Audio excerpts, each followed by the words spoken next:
Hey everybody, how's it going? Andrew here with a quick reminder about our Indie Game Movement Masterclass series. If you missed it, I just highly recommend that you check it out. It was episodes 375 to 377 because we went deep on some of the most critical parts of game development, like how to hook and engage players through candid discussions and practical strategies with our guest, Patrick Rose. Now, if you listened to those episodes and found them helpful, it's important to know that those conversations were inspired by our guest's full course, How to Create Irresistible Games, which takes things even deeper. And as a listener, you can still grab an exclusive discount if you decide to purchase the course. And honestly, it's a win win because you'll be investing in yourself and supporting the podcast at the same time as we get an affiliate commission. And one more thing, if you missed out on the Masterclass Series Premier Special discount, don't fret because as an IGM listener, you can still take advantage of our exclusive forever discount. So if you're ready to take action and dive into the course, just make sure to use the code IGM to take advantage of your exclusive discount. And to do that, just find the link in the show notes of this episode wherever you're listening. So thanks again. And as always, appreciate you guys. Now let's get right back to the show. Hey, everybody, and welcome back to another episode of Indie Game Movement, the podcast that talks about the marketing and business of indie games. I'm Andrew Pappas. I'll be your host. And today we're going to be talking about how to pitch your game and thrive at industry events. So pitching a game isn't just about the idea or talking to partners like publishers. It's about the delivery, timing, and knowing your audience. And properly executing a pitch in any context can be a daunting challenge. So today, we're going to dig deep into strategies for creating an impactful pitch. Whether it's capturing the attention of someone casually inquiring about your game to maximizing your presence at gaming events, we'll discuss how to create compelling pitches that can form meaningful connections and leave a lasting impression. So that's what we're going to be talking about right here today on Indie Game Movement.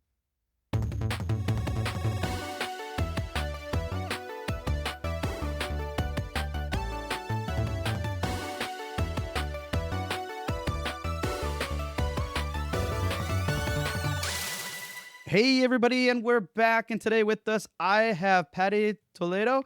Patty, how's it going? And thank you so much for being here today. Oh, it's really good. Thank you for having me. I'm very excited for our talk today. I think this is going to be a really food for thought for a lot of people that are getting in the industry or trying to grow. So I'm looking forward to it. Yeah, same here. And to your point, just lots of things that we're gonna, I think, discover, unpack, discuss today. But before we do, folks, Patty is the manager and lecturer at the Breda University of Applied Sciences, and it's what the Academy of Games, Media, and I mean, I'm sure you do a lot there. And can you share a little bit of exactly what you do there, and maybe give a kind of a background on like how you got because you have so much experience in the industry. It's kind of mind-boggling. But please share a little bit about what you do at the university and kind of everything else that you've or a quick snapshot of what you did before then. Yeah, I will try to be brief because we can do a podcast only of talking of stories from the past and what I have done. So here we call Breda University of Applied Science, we call it BUAS for short. We have an academy for games, AR, AI, and creative media, and I lead the games department. So I work with very talented programmers, designers, producers, and artists to create great games and feed the industry with talent. I have been working with creative media for 33 years and started in music, then went to films, then ended up in games about 13, 14 years ago. And when I went to games, I went all over the board from having my own company, working in universities, consultants. I did it all, organizing events. Like if there was something to do, I've tried it. Awesome. and and then I decided to go back to academia because I really want to help kind of do my little thing in trying to help the games industry become a better industry as much as I can. And I did a lot of hobbies as well, but like I said, we can do a full a full program only of me talking adventures of Patty. So let's not do that. Well, I mean, yeah, you're right. There's definitely a lot. I mean, and just some quick other highlights too. I mean, you're a woman in games ambassador too. I mean, you're doing outside of all these other things that you have done in the past. You're doing awesome work with the different organizations too. You're a business mentor as part of IGDA, or the International Game Developers Association, for anybody who doesn't like acronyms and such. But yeah, I mean, and that's great. And you've been on panels and discussions and stuff. I mean, there's just been so many things you have done over the years. But I am curious, even though just maybe a high level here, what do you do to unplug and enjoy and relax? Because you're clearly doing a lot, which is awesome, and it's all fulfilling work. But what do you do when you just have some downtime for yourself? Mostly fitness. So I do like training quite a lot. That's what, and I know it's very, very biased, but I also play games when I'm not working with games. But besides that, is fitness, is hitting the gym. I used to be an MMA fighter in another life, years and years and years ago. I don't do that anymore. Don't have the shape for it anymore either. But I do. I think exercising is really good. So that's what I do on my free time. The Awesome. the little free time, and I sleep. That sleep's important. Yeah, but I don't have that much free time to do much more. But yeah, uh, my schedule is funny. That another thing that we can talk in another podcast in the future. Excellent. I love it. So, well, hey, thanks for sharing that. And but you know what? I as much as I like that, I want us to get to know you maybe a little bit more. And Yeah, how we're gonna do that, folks, is, as some of you may or may not know, we're gonna have Patty go through the Q box round, and that's just a series of a few questions we prepared here for Patty. So, Patty, are you ready for the Q box round? let's go. Let's rumble. All Come on. right. Name one thing that motivates you every day. I want to do something lasting. I want to actually make a change. So every day when I'm working or I'm mentoring people, all I want to do is having a lasting impression on in the industry and in people in general, and maybe have a positive thing behind when I go. At least that stays. That's awesome. It's such an important, I think, mindset to have, and that's great to hear. Next is, what's the one major thing you'd want to accomplish in your lifetime? It's a repetition of the I want to leave any every something lasting behind. I think I a lot of people they focus a lot on acquiring things, having houses and cars, and that doesn't have. I'm not interested in any of that. I would like to for people to think of me when I'm gone and have like a good feeling. Know that I actually helped someone, even if it is a little bit, but they if I can help them accomplish their dream, I think I did something right. Yeah. So No, and you know what? I think that's such a great thing to hear, and we don't hear it as much as we may think, or because I mean, essentially, what you're talking about are things that are extremely fulfilling at the same time, and kind of and deals with like a legacy in a sense, but yep. in a positive way that affects others, not just like in a self-fulfilling way. So I absolutely love that, because sometimes I think, and there's nothing wrong with thinking about ourselves as we're moving forward with stuff, but at the same time, we can't always lead with just that idea. So it's great. All I'm saying is it's great to hear that, because sometimes I think we need to be more mindful of different approaches, and what legacy really means and what fulfillment really means. And I think that's a great, you encompass that really well in that statement. So thank you. Thank but I wanted to add, it's also a selfish thing if you think about it, Yes, because it is. helping others give you a really good feeling. So I just found a way that I for myself that I think the moment that the focus is not on what I need all the time, it takes the stress out. Because if Yeah. you focus on only what you need, you also focus on what you don't have. And focusing on what you don't have yet is very stressful. But if you focus on what you're doing for others, it takes away like that tiny demon from your back telling you that you haven't done enough. Yeah. And that's cool. That inner Mm. critic. And you know what? I have a feeling this whole concept we just digressed for a moment here, folks, is going to come up in a little bit. But anyways, let's keep things moving. But again, thanks for sharing that. And last but not least, and the staple here on the show is, what game are you playing now? I'm playing Persona 3 and 5. They are my favorite games ever. And I play a lot of games. I play some games that I'm not necessarily very proud of. I still play them. Guilty pleasures that you don't want to share with people that you play. But I am a super fan of Japanese games and Asian games. I think their game design is quite unique, and that's usually where I dedicate most of my time playing. No shade on the other games. I play a lot, but Japanese and Asian games in general are my favorite things.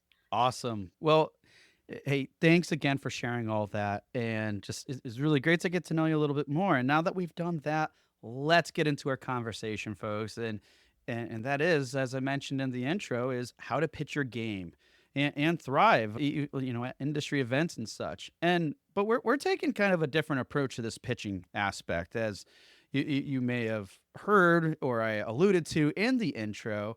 And with that said, Patty, I want to kick things off and just and asking, from your experience, what are the Mhm. most common mistake developers make when pitching their games in a broad sense? And what I mean specifically is not just to publishers. Like if they're meeting other people casually or anywhere, potential partners that aren't publishers, what are some of these mistakes that they make when they're just pitching their game or sharing it with anyone? There are a few. I think one of the things that people make mistake is not having a clear focus and not being mindful and respectful of other people's time and attention. Is bear in mind that when you're pitching, and when I mean pitching here, it can be anything. You can be pitching for a job, you're pitching a product, you're convincing your girlfriend to go to a certain restaurant with you, anything like that. All of them follow the same thing. If you're not respectful of who you're talking to and how busy that person is, and you're not prepared enough to talk to that person, that doesn't fall really well. And that might be the one opportunity that you have to convince someone that you lost. The other thing that you have to bear in mind, and is a big mistake as well, is know who you're talking to. Like it's really important for you to is again, it's a question of respect. Is when, if you're talking to someone and convincing them to work with you or to invest in your game, and you don't know anything about what they did before, what are their interests, why you're talking to them, it's already such a negative trait, because you're gonna not use the right vocabulary. It's a big oh no no. So there are other things, but I would say the biggest two is that is really have respect and really know who you're talking to, because then you already come from this place of positive, that you're really taking the time to know and talk and prepare when you're talking, pitching anything. Yeah, so many great points there, and I think the ones you summed it up with, or what sums this up really well, what you led in with is like just not being clear, not being mindful of people's attention, or and not knowing who you're talking to, and from everything you just shared, it really just boils down to having empathy, and whatnot in those talks, and hey, and like you said, things could go astray without even realizing it, and then you're second guessing yourself, and like you mentioned earlier, then that inner critic comes up and is like, why didn't this happen for me and everything else. I'm sure we'll get into more of that in a minute, but really good points there. So, okay, we have a sense now in terms of some of the problems we might be facing, struggles and such, but let's discuss crafting a winning pitch, because that's something we're always trying to do, probably regularly to some degree or another. So, how would you recommend, indie developers structure their game pitches then to capture the attention, whether, potential partners such as, publishers, quickly? What are good ways Mhm. to get their attention? I there are a few points. So what first thing is remember find and really analyze what are your unique selling points. I think a lot of people when they are pitching their game, of course you made a game, it's your heart, it's your soul, you put yourself into it, but if you come to a pitch saying, hey, it's a first person shooter like that other game, that's not a unique selling point. You're already telling something, you're comparing to a competitor, and you're not giving anything like special about it. Make sure that you know exactly what is the unique selling point and start with that. Also, be super visual. Games is a visual art, so it's really important that not only you're selling the story, the idea, the uniqueness, but you're also showing how amazing it is. Like, give a concept, paint a picture to the person that you're pitching. Remember that people will give you, you will have 5 minutes to pitch. From these 5 minutes, their attention are 30 seconds to a minute and a half. That's what you really will have. So you have to really hook them in from the get go in that first 30 seconds. And then if you can really hook them in, you're going to get them for the rest of the time. And make sure that you leave them with with that hunger, that little taste in their mouth that they really want to talk to you further. And only when you talk, you have that taste, that's when you're going to come with the details. Don't feed people with 300,000 information like that, 1 terabyte of data in 30 seconds. Nobody will get that. Give them only the really important points, a really good picture for them to paint, and then lure them in. And then when they're in, they are your contact, they are your partners. Then you can sit down and talk details, explain everything, show numbers, and go further. Yeah, and I think that's so important too because we look. I think sometimes we might look at things where, well, they're not going to get it if I don't explain it, and Mhm. that could be true, but it's also very true where they're not going to have always the time. In most cases, they just won't have the time.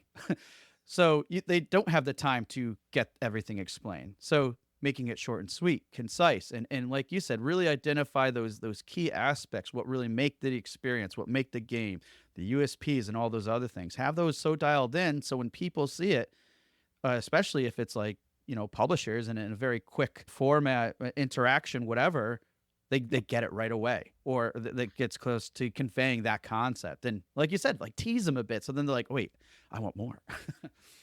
Yeah, and everything depends on the setting, right? Like if you are in an event where you have a meeting and the publisher is meeting 30, 40, 50 people during that event, you want to stand out. You have that moment to stand out. That's that you have to, like I said, is understanding the situation, who you're talking to, what is the setting, it's super important. It will be different, for example, if the you sent a short deck that had all these things that I said, the unique selling point, good graphics, you already got the attention of the publisher, and maybe he booked a meeting with you to talk for a full hour. Okay, different setting. Now you have the person's attention. You do already have a hook in. Now you can talk the details. But you see, having this self-awareness of understanding where you are and where you're going, and also understand where the other person is and what is happening is super important. I always give an example which is not a good example, and I hope the person doesn't get mad that I give this. I'm not gonna name names, but I had people, I had an indie developer that waited for me leaving the stall in the bathroom to try to pitch the game to me. Oh, okay. I'm not kidding. We just say, I admire the tenacity, I admire the drive there, but maybe not the best setting to harass someone after leaving the bathroom stall, and all I wanted was to wash my hand. It's like, no, Yeah. please don't do that. But yeah, I know indie developers are hungry. They really want to do that. And again, one thing that you said about the they won't get it. Think of your first pitch, the first nobody knows, as an advertisement. Learn from advertisement, because when you see an advertisement on TV, you have what, 30 seconds, 10 seconds, 20 seconds, and you have to sell a full idea in that short time. And it is a full picture with music. Everything that you're putting in your deck is selling that idea. Think of that like that. And usually I tell my mentees, you always have two decks. You have the first first drop deck, which is the short one that just tells the minimum that is necessary, the important parts, and then you have a longer deck where you explain the full stories, like a advertisement and the full feature. Yeah. Yeah, exactly. It's a process. It can't get everything done at once, and in part of the process, you got to know what's going to be the right approach for the right environment, situation, whatever the case may be. Because if you understand at least enough and are a little bit flexible and adaptable, that's probably going to make you a lot more resilient and prepared than the other people that might not be thinking that way. Again, allowing you to stand out. How can you make that strong and lasting impression by doing maybe something a little bit different that everybody else isn't doing? And Yep. those are sometimes that's all that it takes. Sometimes like it, and again, that's why they say sometimes the best, deals at certain events can happen in a hotel lobby, at a restaurant, at anything where you're just casually meeting someone and you know, bam, next thing you know, more discussions. Now, I know we talked a little bit more focus on the publishers from again, from a very quick pitch perspective, right? But what about everybody else? Do these principles still apply to just anybody else that you're walking casually? And I don't know, I guess kind of set this up in a way, providing some examples that, yeah, they totally do, because it's like you could just talk to someone and next thing you know, hey, I'm looking for games to publish. This sounds great. I'm looking for someone to work with. But is there anything else maybe different when it applies to just anybody else? That's not like you're not going in with the intention or knowledge of, hey, this is a publisher. No, this is just someone I'm networking with or casually meeting at, somewhere else. Well, I think people tend to have the concept that pitching is only pitching if it is organized and it's with an objective. Um, One thing that I try to teach people is that everything is a pitch. Everything. You the moment you were a kid and you were trying to convince mom to have a cookie before dinner, you were pitching. You were making your case for that. And pitching is nothing else than that, than making your case. And with that principle, it actually works for everything. um, one thing that I always try to tell people is that, remember, imagine you, Andrew, at the moment you're not pitching for anything. You're here doing a podcast. There's nothing that you actually need. But in 5 years, I don't know, you can, so one of your guests can be a person that you wish would hire you for something else, right? Like maybe life changed and you are going to work on a game company, and that the impression that you made on what you're doing now is what the person will remember when you talk to that person for the job later on. So you are here right now. This is a pitch too, because all you're trying to do in all aspects of life is making an impression and selling, if not an idea, yourself, right? We're constantly selling a concept of ourselves for everything. And pitch is not is only that, is selling ideas, selling concepts, selling personalities, creating a brand. All of that is a pitch. It's just, and if you take that in that concept and you understand that every time you're doing that, it's a different, you have to have different stances, different personas, different ways that you're doing it, you understand that one size does not fit all. And if you apply that for also talking with publishers, you understand that you can't do the same pitch over and over to every publisher and expect the same result. This adaptability uh, being being connected with the other in a way that you understand what will work and what will not work with that person is the key of the success. Is not necessarily only what you have. Of course, if you have a great game, you will sell a great game.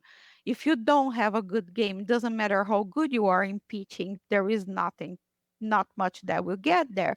But, and I saw this happening, if you have a bad game, but you are great at pitching and you have a great connection with the publisher when you're talking, that publisher will tell you what you need to make the game do, like what you need to work to make the game better, and that connection will maybe publish your second game or work with you in or hire you for something else. So you understand what I mean. I can digress quite a Yeah. lot, but the whole idea is just observe more than you talk. Like there is a time to talk, but also remember to observe. Body language is super important, not only on yourself, but also observing others' body language, and self-awareness is quite. But yeah, you everything is a pitch. Yeah. Everything. And you know what? You're absolutely right. And it's funny, on the spot using, me and the podcast as an example here too, and then follow it up with some of those other examples. I mean, a big driver for me doing this podcast isn't necessarily to have it be an extension of my business. Yes, that's like, hey, that's an ancillary goal if it happens. But the great thing about it is there is a lot of organic, business development that comes from it. And it's not, yes, on occasion I have like, pitch some services in the form of ads on my podcast, but I don't do it all the time. But a lot of times it's like, talking to these guests. Some of them are like, hey, this was fun. I could see you being, helpful in some other capacity or vice versa. Like I refer guests to other clients, whatever the case may be. But you're right. Just this conversation alone, while it's so organic and just and friendly and have all the other ones you've seen folks in the past are really just with that intention. But then because of that, they can develop into other things. And then when you look at like conversations like that, whether they're happening on a podcast or an event or online, what can start happening and this is exactly what I did with the podcast. I started a tribute. Hey, this amount of business, these partnerships, these great connections and relationships we're forming because of the podcast or because of this interaction. And now I can attribute those actions and therefore continue to build up, to thrive, to do whatever else that, we might want to succeed at. And that's why I loved how you use example, because at the core of what we're doing today is really having a discussion. And from those discussions, from connecting with people is how a lot more. And the perfect one is, hey, you have a bad game, but you made a lasting impression. And now that guy is going to keep you top of mind for your next project. Hey, I like you. This project isn't for us, but talk to me next time you have something. Right? Yeah, and remember, you're not selling shoes. Well, and even if you were selling shoes that work too, is Yeah. selling is nothing else than making emotional connections. Think of all the purchases that you did in your life, all the books that you bought, all the things that did. It's because emotionally made you feel good. And pitch is nothing. When you're pitching something, all you're trying to do is create this emotional connection with the person that is talking to you, right? And you can't make emotional connection without being observant of how the person is reacting, but also you can't make an emotional connection if you're just being a robot throwing numbers and whatever product data that you want to get. It's all about people. It's all about that. Also, I always tell my developers to remember, you did a successful pitch. It's amazing. You have a contract now. Yeah, that's a marriage. Yeah. I, that's a marriage. It is. Now you have a contract with the publisher, with that investor. And if you didn't get that emotional connection before, now you're stuck with someone that you don't really understand just because you wanted some money to publish the game. is it really worth it? The pitching is a courting season as well. It's a time for you to see how you're learning how to present yourself over and over, because the more you do it, the better you get. But you're also getting the time to see how the other side is reacting to you, and what is the connection that makes most sense. In an ideal world, you're gonna sign the contract with that person that not only loved your pitch but loved you, and you loved that person back, and you love that company back. And this is going to be a long lasting relationship that will allow you to create other games that you can now always publish with that publisher, or that publisher will recommend you to others. It becomes this cycle, right? In a non-ideal world is you made a really successful pitch, but you just got the publisher because you wanted to do something fast. You got the money and now you're stuck, and you're hoping the next game you can get rid of that publisher and go to someone else, right? But in the whole approach of the pitch is this both sided effect that I think a lot of people forget.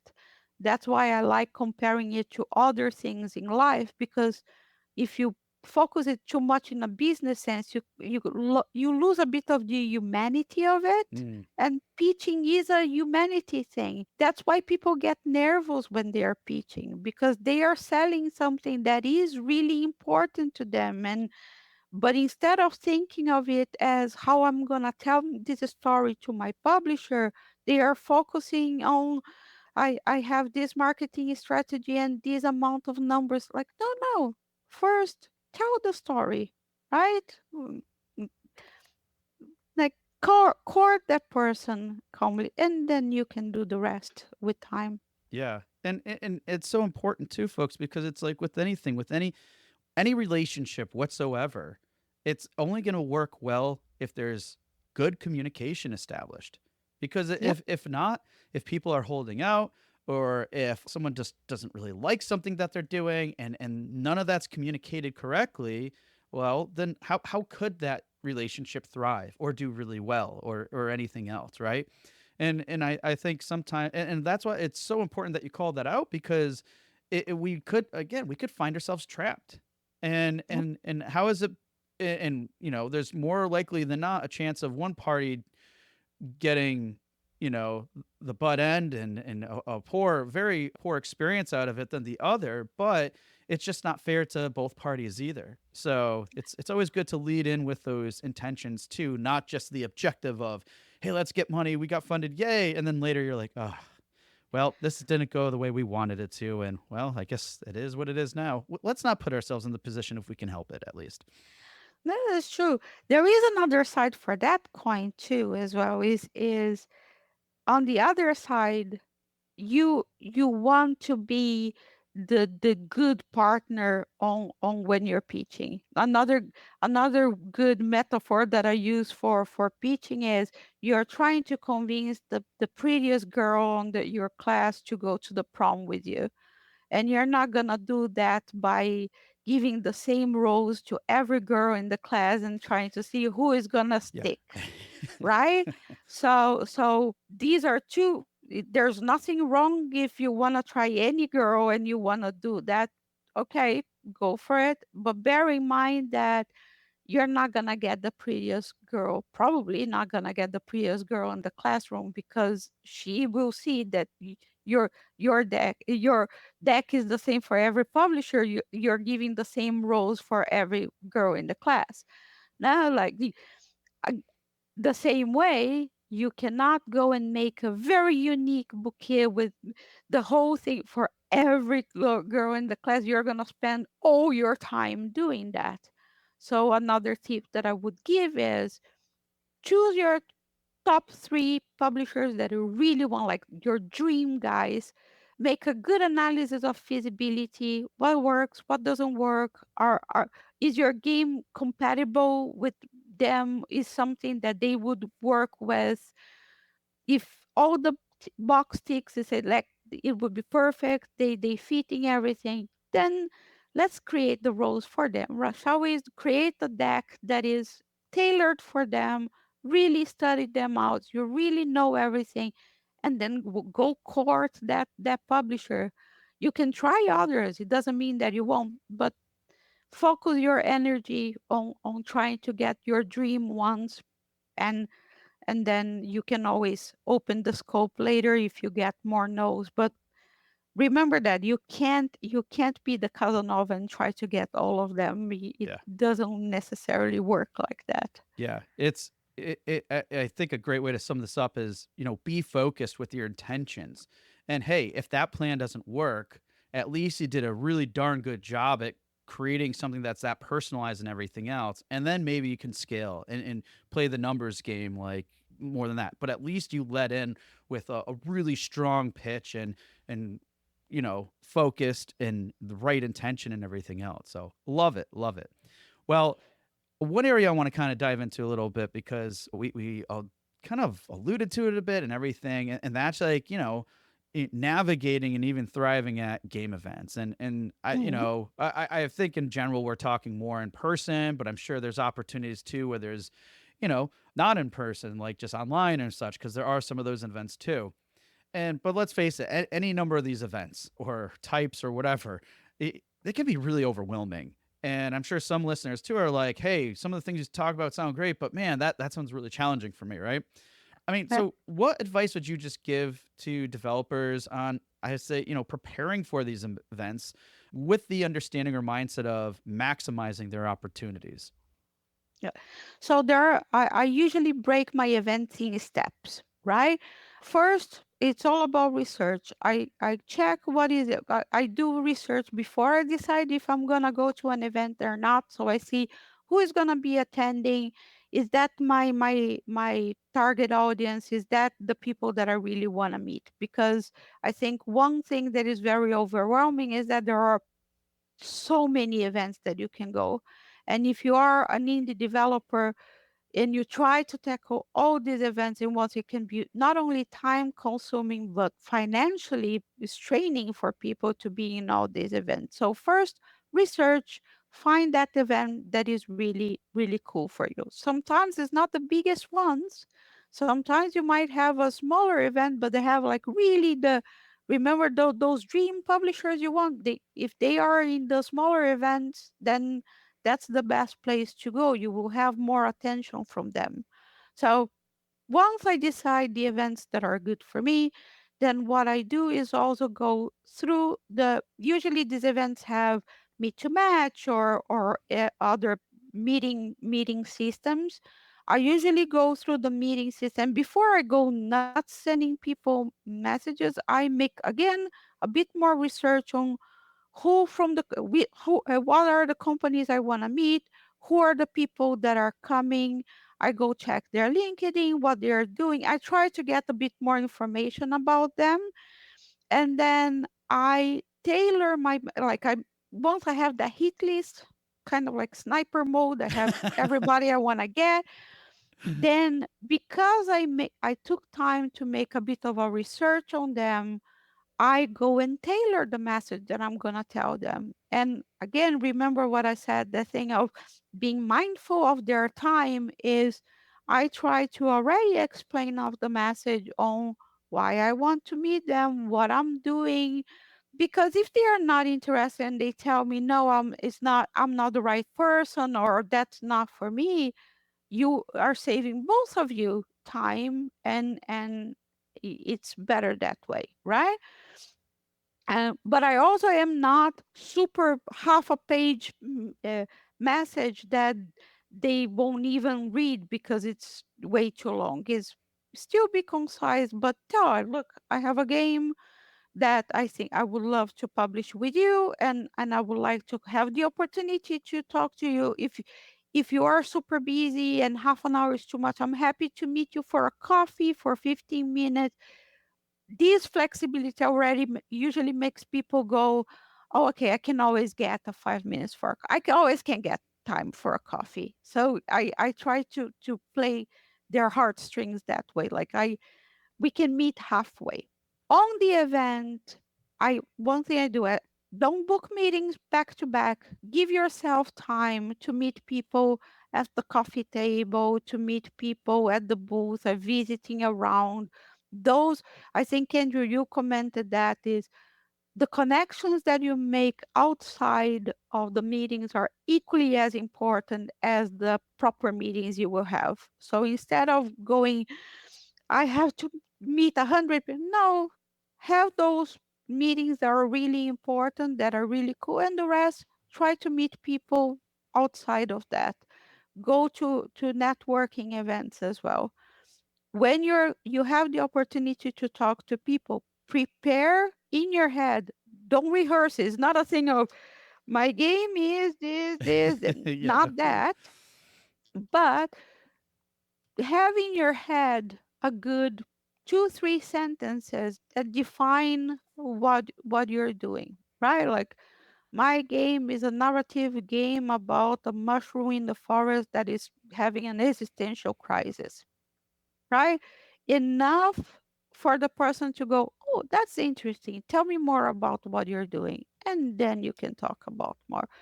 But be ready. I think we were talking about mistakes, and one thing I saw as well is when people are really good in meetings, they show the deck, they're doing stuff, and then if you get them off guard, they go, and no voice, nothing goes in, Right. Yep. mind goes blank.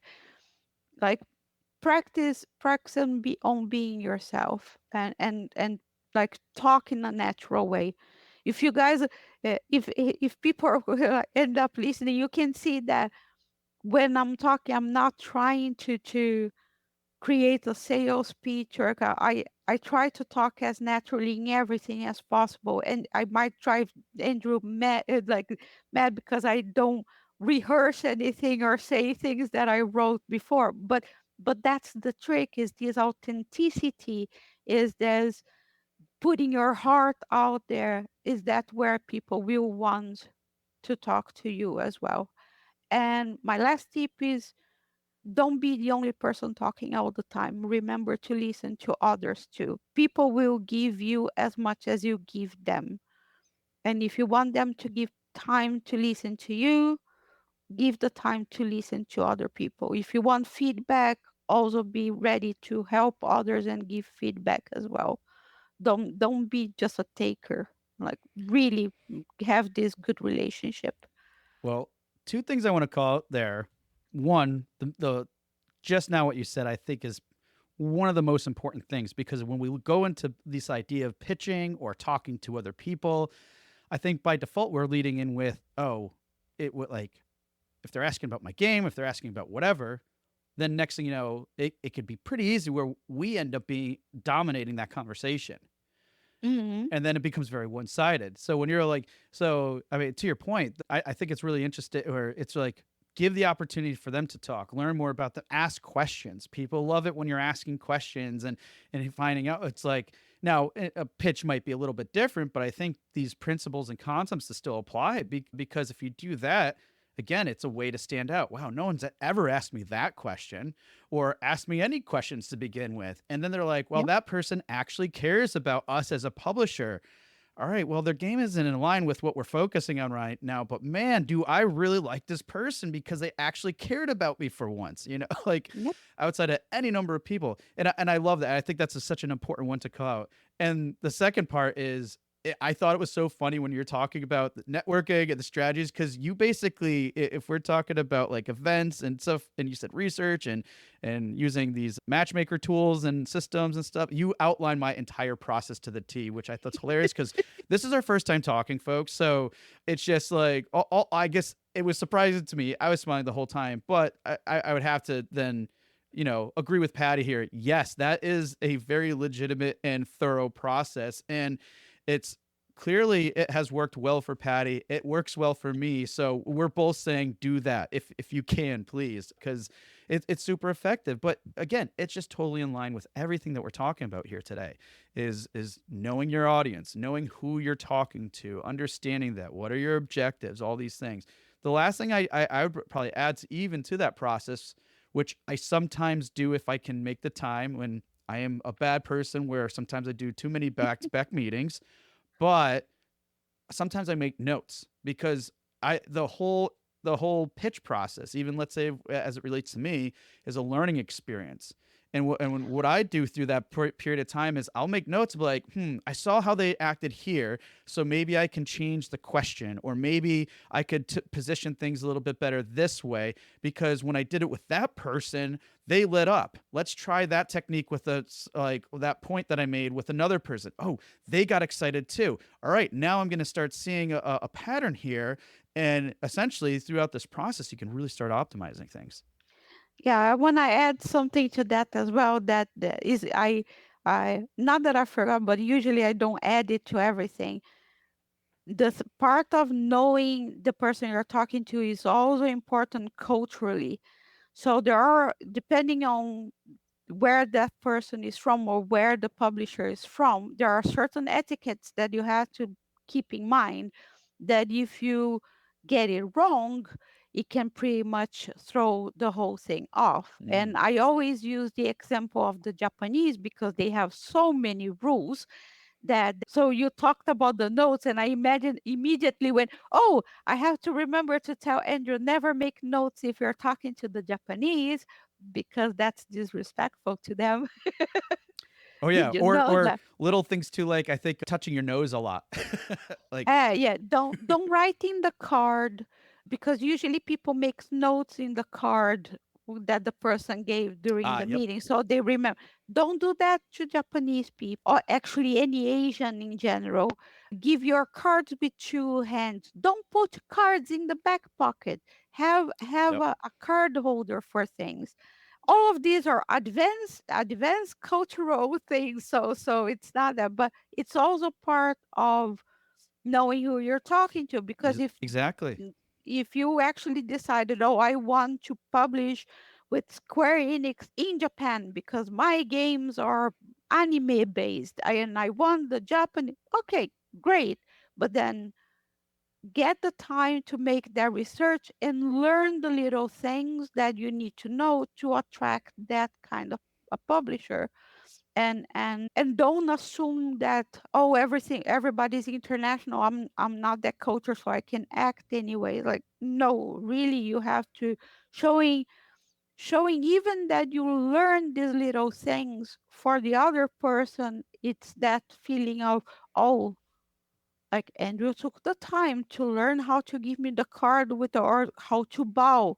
Wow, let's talk. It immediately becomes that thing of, you show me the respect and the time for that, I'm gonna do the same to you, Yeah, right? exactly. And also understanding how they answer things because different people, like an American person might be super direct, an English person won't be as direct in the feedback. Like these little things can help you better navigate how to talk to people afterwards. Yeah, all those things are so helpful. And one last tip I just thought of while you were talking too, and there's so many of these folks that you can like think about more and explore. Like sometimes people's last names is a representation of where they're from, right? So let's say, and it can even be very specific to a region. I know that's very big in, let's say, countries like Brazil. Patty, your last name you shared with me very briefly where it originates from. So if you call out to little things like that, next thing you know, they're going to be like, wait, do you know anybody there? It's like, no, I just figured, I just thought it was interesting, last name, and I found out, and that just seems kind of cool. And again, lots of different little fun ways to stand out and have those positive lasting impacts. So in terms of lasting, unfortunately, we can't last forever here on the show, but man, there's just so many things that we could talk about further and stuff. And hey, perhaps maybe another episode in the future. But for today, we're definitely coming to a close. So, Patty, I mean, based off of everything that we discussed here today, what are some like, tips, suggestions, or anything that you could share with our listeners, based off of, how we can deliver some really good pitches to anyone? My last advice to leave is that leave you always like, remember, when you started creating that game, you started creating the game out of passion because you really liked the idea that you did, but also because you wanted that game to reach as many players as possible. So it came from an internal love, but also a goal to share that to as many people as possible. use the same principle when you're talking to a publisher or to an investor. It is your passion project, but focus, like remember to put your focus on also the external thing is how that game will enhance and like be amplified by that publisher, how that will work together. Because I think it's really important that you can look beyond yourself to get your goals, not only focus on what you need or what you want.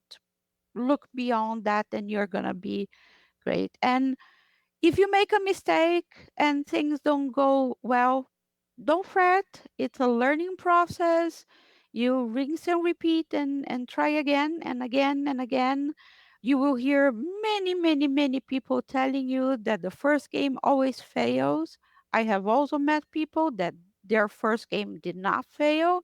So if you fail on your first game, again, failure is only failure if you give up, if you don't try again, if you don't do anything with it. If you learn from it and you moved on, it's a learning experience. So, and practice makes perfect. It's really hard in the beginning.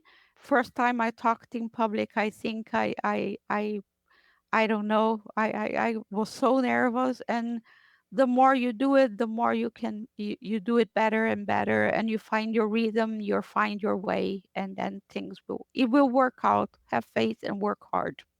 I absolutely love it. Such great points and everything else. And, leaves us on such a good positive note. So keep up the hard work, folks. You'll get there and, maybe take some of these tips and maybe, work with them to a point and you'll get where you're going. It will happen eventually. So keep that faith. Patty, thank you so much for being here today. And hey, Thank if you. anybody wants to connect, reach out, learn more about what you do and in the past and whatnot, what are some links or ways that they can connect with you? LinkedIn is the best way to do. I'm not like what is funny is to say I'm not a super social media person to begin with. I do have other social media, but I don't use very often. But LinkedIn is I look every day, I answer everybody. So I would say that's the easiest way to connect with me and not get lost in a inbox somewhere because I also don't want people to feel that they were not listened to. I'm happy to listen to everybody. So yep, LinkedIn is it, and it's Patty Toledo. Andrew, you can share with them. I'm happy to talk and give advice and help in any way I can. Like of course the day has only 24 hours, but I try my best. Well, again, thank you for that and I appreciate your efforts in doing so. And it's been great, Patty. It really has been a pleasure having you on the show. And thank you so much for sharing all your insights with us today. Thank you. Pleasure is all mine. And anytime, I'm happy to come back. Thank you again for the opportunity. Hey everyone, thank you for listening to another episode of Indie Game Movement. I'm Andrew Pappas, your host, and the show's producer is Mustafa Price. Show notes for this episode can be found by visiting rengenmarketing.com, the number episode of the show. Rengen Marketing is a consulting marketing company that helps indie devs with their marketing efforts. Whether you need guidance with your game's marketing strategy or could use a free marketing plan template, then please visit www.rengenmarketing.com and take action. A special thanks to Dakota Saw for Season 2's opening theme and Melissa Gellis for the new logo design. And as always, thanks for being such great listeners, and we'll see you next time on Indie Game Movement.